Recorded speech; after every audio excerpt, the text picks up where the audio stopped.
आप सभी का फिर से एक बार इस रीडिंग में स्वागत है। एक न्यू कैंडल वैक्स रीडिंग आ गई है जहाँ पे हम एनर्जीज़ को देखेंगे और पूछने की कोशिश करेंगे आप दोनों की रिलेशनशिप में क्या चल रहा है, आपके पर्सन इस वक्त क्या पूछ रहे हैं, इस वक्त आपके मन में क्या सवाल है, आप क्या पूछना चाह रहे हो, ये सभी चीज़ें देखने की कोशिश करेंगे।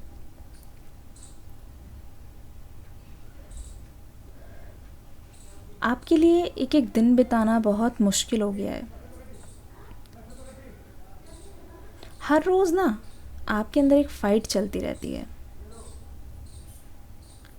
हर सुबह आपके मन में एक गिल्ट है, हर रात को आपके मन में एक स्ट्रगल चलती है सोने से पहले कि कल से उठ के मैं इस गोल को या फिर इस टास्क को पूरा करूँगी या फिर करूँगा। लेकिन सुबह होते ही आपके पर्सन की याद आपको इस तरीके से घेर लेती है कि आप पूरा दिन अपने कामों पर ध्यान नहीं दे पाते। ऐसा किस किस के साथ हो रहा है कमेंट सेक्शन में लिखिएगा डिले। कमेंट सेक्शन में लिखिएगा डिले। आज मैं आप सभी को एक राज बताऊं, एक बार मेरी लाइफ में भी ऐसा हुआ था। जी हाँ, एक बार मेरी लाइफ में भी ऐसा हुआ था कि कोई आया था जिसकी वजह से ना मुझे ऐसा लगा, पहले पहले तो मैंने खुद को बहुत रोका, ठीक है, और फिर उस इंसान ने मुझे अपने ऊपर इतना ज़्यादा भरोसा दिला दिया कि मुझे ऐसा लगा कि अब ये इंसान ही मेरे लिए सब कुछ है। काफ़ी टाइम लिया मैंने। जब कहते नहीं है कि आप किसी पर भरोसा नहीं करते, फिर धीरे धीरे उनके एफ़र्ट्स को आप कब तक इग्नोर करोगे। तब मैंने उसको बताया नहीं, पर मैंने ये चीज़ मान ली थी कि ये इंसान मेरा अपना है, और ये इंसान धीरे धीरे प्रूफ करते गए मेरे सामने कि ये मुझे अपना बनाकर ही रहेंगे किसी भी शर्त पर। पर एक बार टर्निंग पॉइंट आया। तब तक क्या हुआ पता है, मैं उनको अपनी लाइफ में फ़र्स्ट प्रायोरिटी देने लगी थी, फ़र्स्ट प्रायोरिटी ही दे रही थी हमेशा। एक तो पहले ही इम्पॉसिबल चीज़ से शुरुआत हुई। डे 1 से वो मुझे बोलने लग गए कि वो मुझे अपना बनाना चाहते हैं, यानी कि हमेशा के लिए। आप समझ रहे होंगे मैं क्या बोलना चाह रही हूँ। और एकदम से मुझे शॉक्ड फील हुआ। मुझे ऐसा लगा कि ये इंसान इतना सीरियस कैसे हो सकते हैं, लेकिन धीरे धीरे उन्होंने मुझे यकीन दिला दिया। अब आई एम सो सॉरी जी, इन्होंने मुझे यकीन दिला दिया। अब क्या हुआ ना कि मैं बिल्कुल उनके लिए समर्पित, पूरा डेडिकेशन के साथ। एक बार क्या हुआ कि दोनों के बीच में डिस्टेंस आ गया। उनको ऑब्वियसली अपने काम के कारण या फिर फर्दर स्टडीज़ के कारण उनको जाना पड़ा, और उस टाइम मेरी लाइफ में भी बहुत क्रूशियल टाइम चल रहा था जहाँ पे मैं भी किसी चीज़ के लिए प्रिपरेशन कर रही थी, और उस टाइम मुझे पूरा का पूरा फोकस और ध्यान उधर ही देना था। तो वो वहाँ से गए, वो अपनी एक नई शुरुआत करने लगे जिसमें मैंने उनका बहुत सपोर्ट किया। और कहीं ना कहीं वो कभी कभी मेरे बारे में पूछते थे। आई एम मेंशनिंग कभी कभी, मेरे ड्रीम्स को लेकर वो सब कुछ जानते थे, वाकिफ़ थे। पर मैंने देखा ड्रास्टिकली, जैसे कहते नहीं एक कंपनी का असर होता है या आसपास लोगों का असर होता है, उनका बिहेवियर एकदम से चेंज होने लगा। मेरे लिए मुझे देखने का तरीका, उनके साथ जो लोग रहते थे उनका तरीका, लड़कियों से डील करना, और कुछ वो बहुत अजीब चीज़ें थी।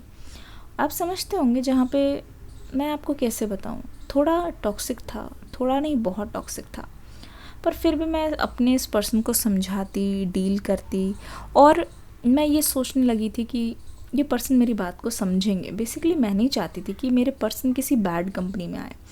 पर धीरे धीरे जब डिस्टेंस होता ना, इंसान क्या करता है कि आपको फिर इस तरीके से नहीं देखता।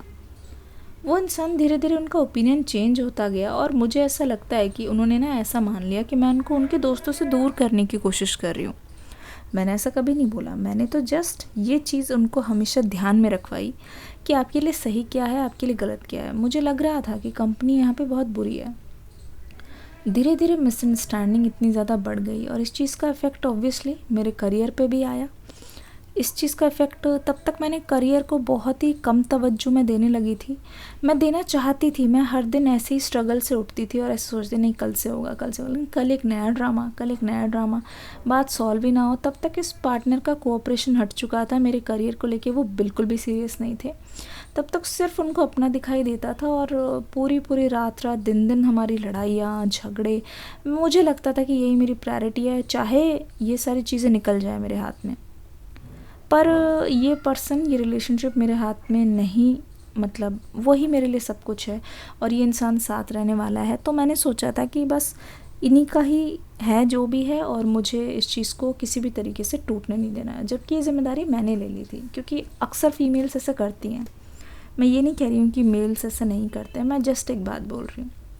हुआ ये, इतना सब होने के बाद, मैंने बहुत सेक्रीफाइस करने के बाद, उस टाइम तक मेरा टाइम भी जा चुका था। आपका ध्यान हट जाता है, आप एक नेगेटिव स्पाइरल में चले जाते हो जहाँ पे बस आपको उठना मुश्किल, आपको लगता है कि बस यही है और कुछ नहीं है। वो किस लेवल का डिप्रेशन था मैं जानती हूँ, वो किस लेवल का रिग्रेट था मैं जानती हूँ, वो किस लेवल का हार्ट ब्रेक था मैं जानती हूँ, और वो कितना ज़्यादा लॉस हो गया आज तक मैं जानती हूँ। एक चीज़ आपके सामने रिवील करूँगी, उसके अलावा चीज़ें आ गई हैं, मतलब मैंने कोशिश की फिर दोबारा उठने की, बहुत अच्छा किया, पर वो जो एग्जैक्ट चीज़ जो उस टाइम मैंने खो दी ना अपने करियर में, वो चीज़ मुझे आज तक नहीं मिल पाई। ये चीज़ मैंने शायद आपके साथ कभी शेयर नहीं की, पर एनर्जीज़ को रीड करके आज मुझे बिल्कुल ऐसा ही लगा। तो ये जो मैंने बताया ना आपको, ये सारी की सारी आपकी एनर्जीज़ मुझे दिखाई दे रही हैं एग्जैक्टली। और ये चीज़ मैंने आउट की है, अपने अंदर से निकाल लिया है, सिर्फ़ और सिर्फ मेरी सोल फैमिली के लिए, कि आप समझो बात, ये चीज़, ये टाइम आपके लिए कितना ज़्यादा प्रीशियस है।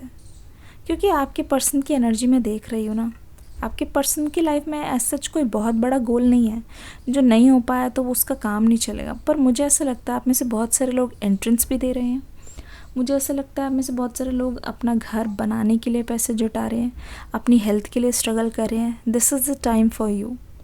अगर आप किसी नेगेटिव स्पाइरल में फंसे हो ना, अगर आपको लगता है कि आप दूर नहीं हो पा रहे इस पर्सन से, या फिर आप अपने काम को, देखो दूर होने के लिए मैं नहीं कह रही हूँ, पर पता है रिग्रेट कब पैदा होता है आपके अंदर, जब आप अपने काम को छोड़ के उसका नुकसान करके बाकी चीज़ों पे ध्यान देने लगते हो। अब भाई का आपका कोई रियल पार्टनर होंगे ना, तो वो वैसे ही आपके काम को समझेंगे, वो कभी आपके साथ लगे नहीं रहेंगे चलो बात करो, लड़ाई सॉल्व करो। वो पहली बात आपको उस कंडीशन में कभी आने नहीं देंगे। दूसरा ये, वो आपके प्रायोरिटीज़ को समझेंगे, उनको पता है आपके लिए क्या ज़रूरी है, आपको इनफैक्ट पुश करेंगे, सही रखने की कोशिश करेंगे।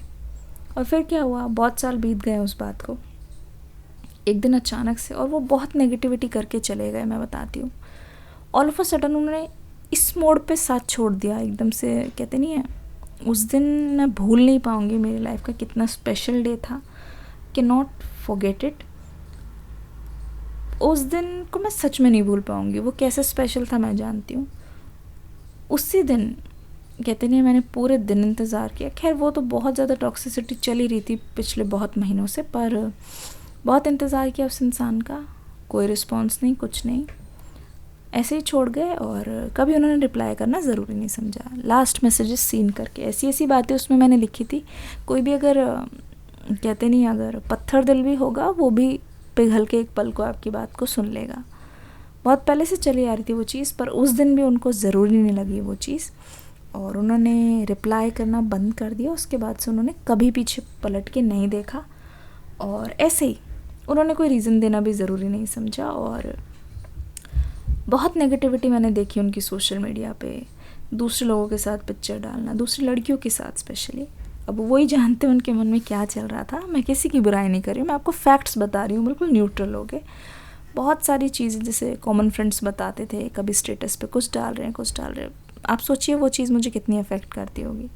मेरे पास कोई ऑप्शन नहीं था, जितना मैंने कर दिया उस चीज़ का कभी रिग्रेट नहीं रहेगा लाइफ में, कभी नहीं बोलूँगी कि मैंने कोशिश नहीं की, जबकि वो सारी चीज़ें उनको करना बनता था।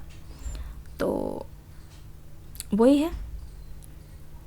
और मुझे टूटते हुए भी मैंने बहुत कुछ किया, मैं चलती गई, सो नहीं पाती थी, उठ नहीं पाती थी, किसी को भी नहीं बताई वो चीज़, ठीक है।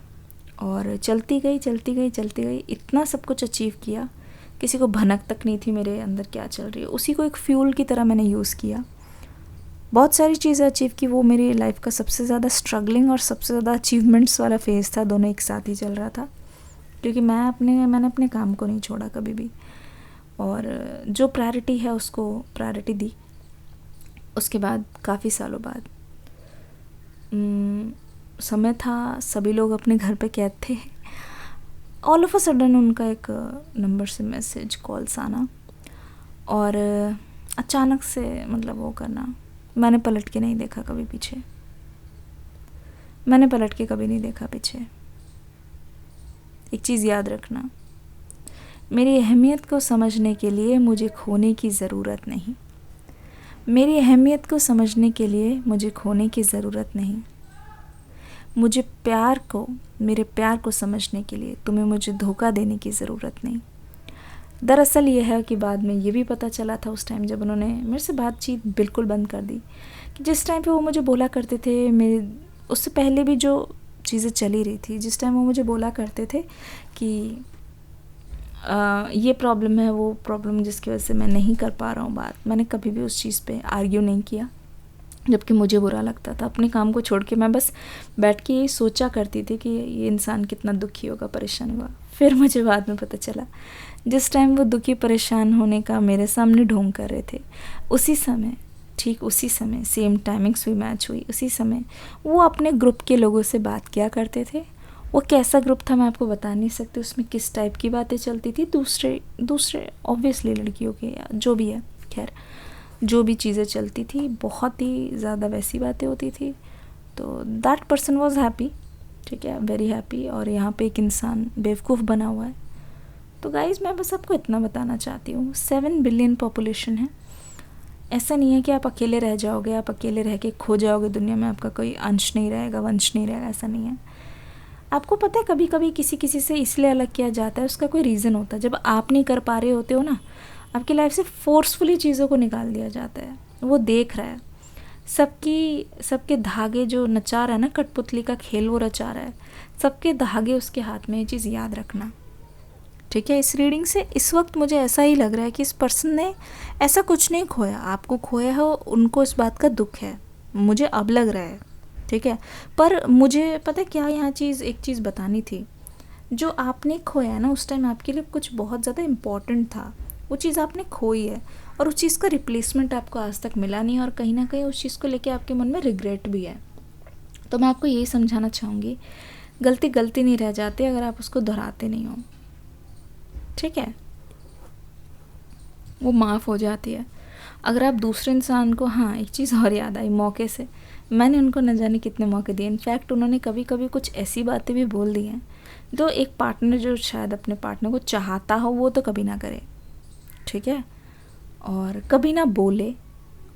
ऐसा तो दोस्तों में भी नहीं बोलते यार, मजाक में जो भी फाउल लैंग्वेज है, जो भी बहुत कुछ टॉलरेट किया है, बहुत कुछ सैक्रिफाइस भी किया है, एडजस्टमेंट भी किया, फिर भी इंसान अगर, जैसे कहते नहीं, दैट इज़ कॉल्ड घोस्टिंग, आप सडनली गायब हो जाओ। This is the most disrespectful thing that you can do. मुझे नहीं पता इस रीडिंग को आप कैसे लोगे और कैसे ये चीज़ मैंने आपको बताई है, पर आई होप मेरी जितनी भी सोल फैमिली मुझसे कनेक्ट कर पाएंगी। अगर मैं ये सारी चीज़ें आपके सामने बोल रही हूँ तो ये आपके लिए ही है, और ये बिल्कुल सच्चाई है।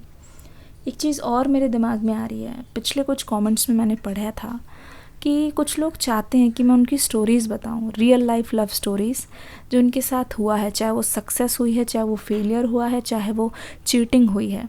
आप में से कितने लोग चाहते हैं कि आपके व्यूवर्स की कहानी ही मैं इसी चैनल पे या किसी एक सेपरेट चैनल पे बताऊं?